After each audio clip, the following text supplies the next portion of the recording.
झुलस रहे हैं कब की धूप में प्यार की सैया कर दे तू। बिजबाजी के नाम चलेना अब पतवार पकड़ ले तो। बिजबाजी के नाम चलेना अब पतवार पकड़ ले तू।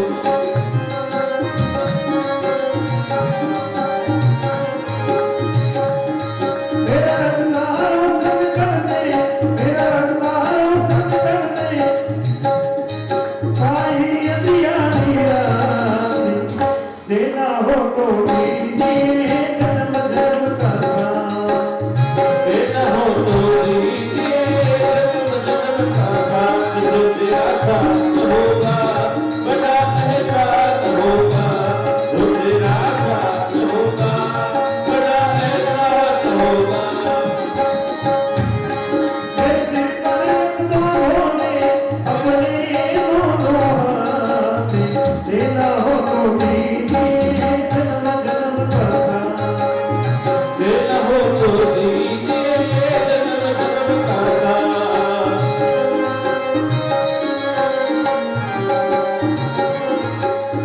कहती दुनिया शरणागत को अपने गले लगाते हो।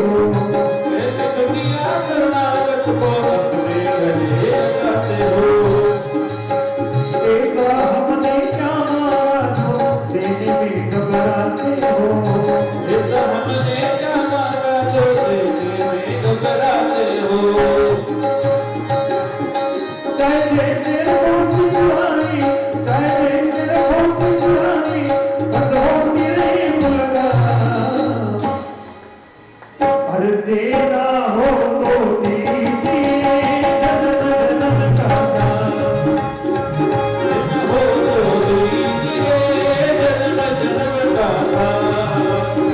देना हो तो दीजिए जन्म जन्म का साथ। देना हो तो दीजिए जन्म जन्म का साथ। मेरे सिर पर रख दो भोले, मेरे सिर पर रख दो भोले, अपने ये दोनों हाथ। देना हो तो दीजिए जन्म जन्म का साथ। जो तेरा साथ होगा बड़ा एहसास होगा।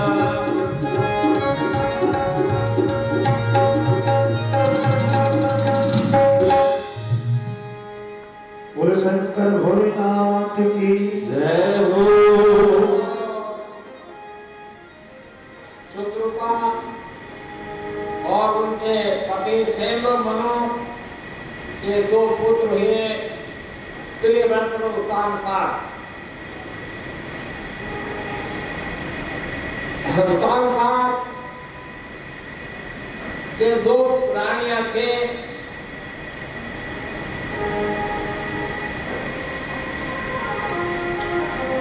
एक का नाम सुनीति और एक का नाम सुरुचि। राजा सुनीति से प्रेम कम करता था, सुरुचि से और प्रेम ज्यादा करता था।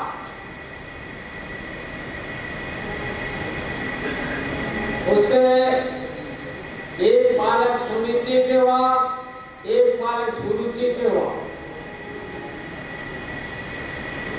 सुरुचि का बालक का नाम उत्तम था और सुनीति के बालक का नाम ध्रुव था। एक दिन बालक ध्रुव ने अपनी माता से पूछा, माता जी मेरे पिताजी कहाँ हैं?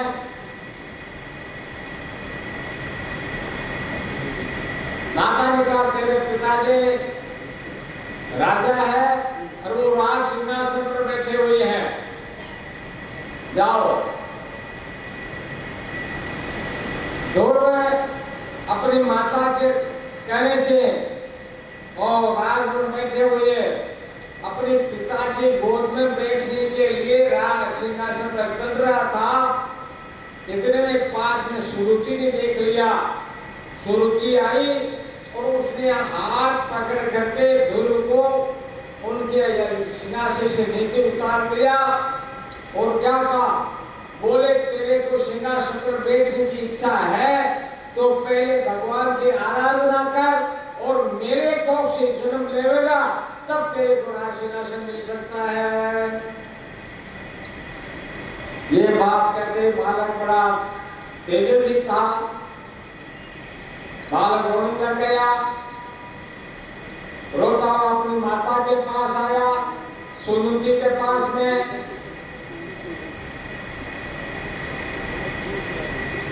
और मां से कहा, मां, मैं मेरे पिताजी के गोद में बैठने के लिए सिंहासन में चल रहा था, किंतु मेरी सौतेली मां ने मेरा हाथ पकड़ के नीचे उतार दिया।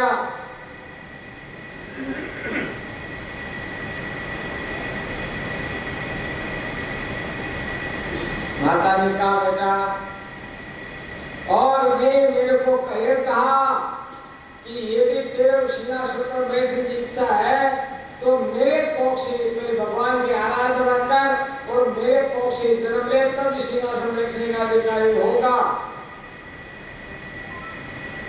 सुनीति भी और भगवान में भक्ति वाली थी।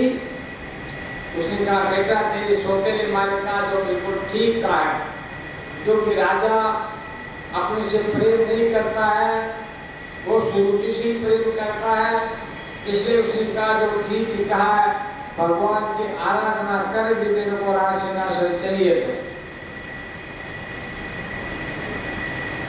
आज सुरुचि ने जो बात कही वो ध्रुव के हृदय में चुभ गई। और रात्रि के समय में, अर्धरात्रि में, जब सारी दुनिया सो रही थी,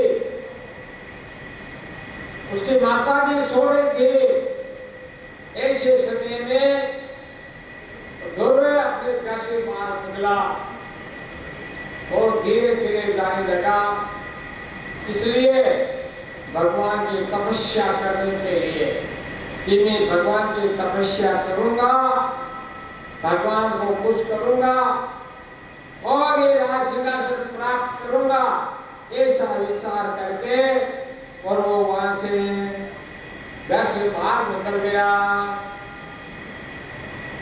घर से बाहर निकल गए, गांव से बाहर निकला। बाहर निकला तो नारद ने सोचा, ये बालक छोटा है, अभी इसकी 5 वर्ष की अवस्था है, ये कहाँ जाएगा, क्या करेगा। इसलिए नारद जी बिना लेकर के मेरे सामने आ गए। नारद जी कह रहे, बालक कहाँ जा रहे हो? बालक ने कहा, मैं भगवान की तपस्या करने के लिए यहाँ से जा। उन्होंने कहा, ये अवस्था तुम्हारे भगवान की तपस्या करने थोड़ी है, ये तो खेत में कूदने की समान अवस्था है, इसमें खूब खेलो कूदो, खाओ पियो मौज करो। ये तेरी अवस्था जो है ये शरीर धन की नहीं है। हमारे गुरु ने कहा, नारद जी, आप मेरे को भगवान की तपस्या से विमुख मत करो। अरे बोले, 5 वर्ष के बालक को कोई बात कह देवे तो उसके मन में विचार करता, वो 5-10 मिनट बाद वापस राजी हो जाता है। तेरी सौतेली माँ ने कुछ तेरे को कह दिया तो इसका इतना नाराज क्यों हो रहा है? बोले, नहीं, मैं भगवान को तपस्या करने के लिए जाऊंगा। तो देखो, गुरु किसी को बनाना है ना, तो पहले ठोक बजा करके उसकी परीक्षा लो। अरे छोटी सी मिट्टी का बर्तन लेने के लिए जाते हैं तो उसको भी पहले इसी बजाया जाता है, बजा के देखते हैं। देसी गुरु को भी बजा करके देखना चाहिए, भाई गुरु जी सही है नहीं, शिष्य सही है नहीं। नारे में देखेंगे ये तो शिष्य बड़ा सही है, ये बात मानने वाला है। तो उन्होंने कहा, बेटा, कोई यदि तपस्या करने के लिए जाओगे तो देखो वहां जंगल के जानवर है, हिंसक जानवर है, तेरे को खा जाएंगे। वहां सर्प है, बिच्छू है और भी बहुत सारे जहरीले जानवर लिए मिलेगा, क्या पीने के लिए मिलेगा, कौन तेरी देखभाल करेगा, कौन तेरे को स्नान कराएगा, ये सारी बातें उसने कह दी। गुरु जी ने कहा, नारद जी मेरे को और आप इस प्रकार विचलित करने की कोशिश मत करो। आप तो इस प्रकार का उपाय बताओ कि मेरे को भगवान किस प्रकार मिले। तब नारद जी ने कहा, ध्रुव जाओ, तो भगवान की तपस्या करो और नमो भगवते वासुदेवाय, ओम नमो भगवते वासुदेवाय इस मंत्र का जप करो। अब जो है नारद जी को अपना गुरु मान करके और वहां से ध्रुव जी रवाना हो गए, यमुना के किनारे चले गए मधुवन में। वहां जा दिन में 3 दिन में प्रातःकाल, मध्याह्न, सायंकाल 3 दिन में स्नान किया और भगवान प्रभु का ध्यान करना शुरू कर दिया। पहले महीने में 3 दिन बाद केवल केस और बेर के फल खा करके भगवान की तपस्या की, लेकिन भगवान की प्राप्ति नहीं हुई। दूसरे महीने में 6 दिन बाद केवल सूखे पत्ते खा करके तपस्या की, लेकिन भगवान की प्राप्ति नहीं हुई। तीसरे महीने में 9 दिन बाद केवल जल पी करके और भगवान की तपस्या की, लेकिन भगवान की प्राप्ति नहीं हुई। चौथे महीने में 12 दिन बाद केवल वायु भक्षण करके और भगवान की तपस्या की, तो भी भगवान की प्राप्ति नहीं हुई। 5वां महीना आते भगवान ध्रुव ने और प्राणायाम चला लिया और प्राणायाम के द्वारा भगवान का अपने हृदय में ध्यान किया और वायु को रोक लिया।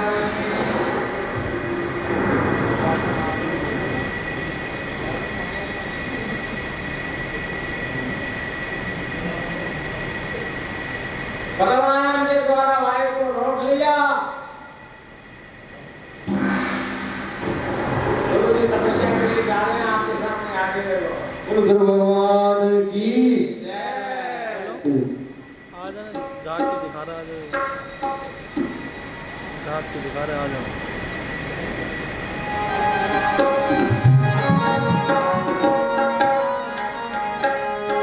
संतन के संग लाडले तेरी अच्छी बनेगी,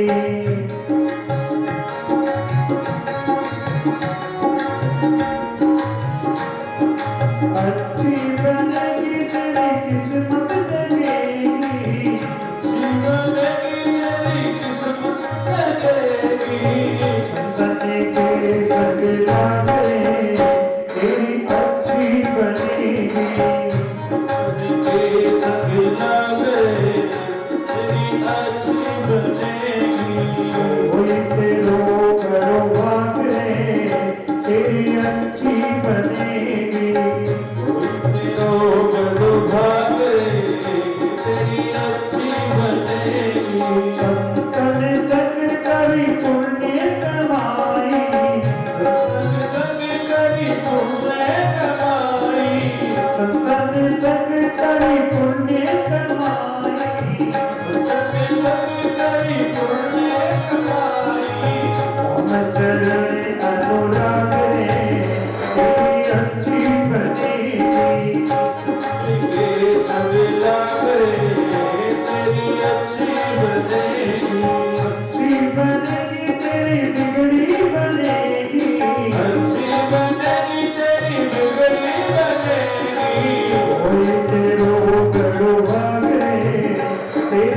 अच्छी बनेगी। कोई तेरो भाग रे तेरी अच्छी बनेगी।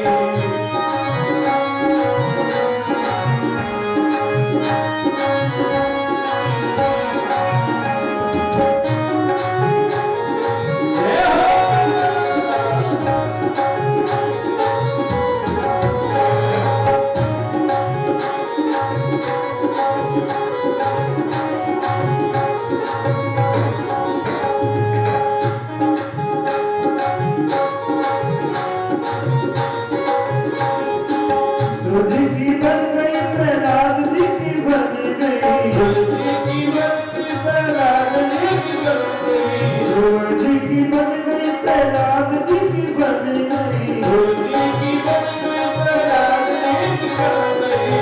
हर सुमिरन में जागे तेरी अच्छी बनेगी।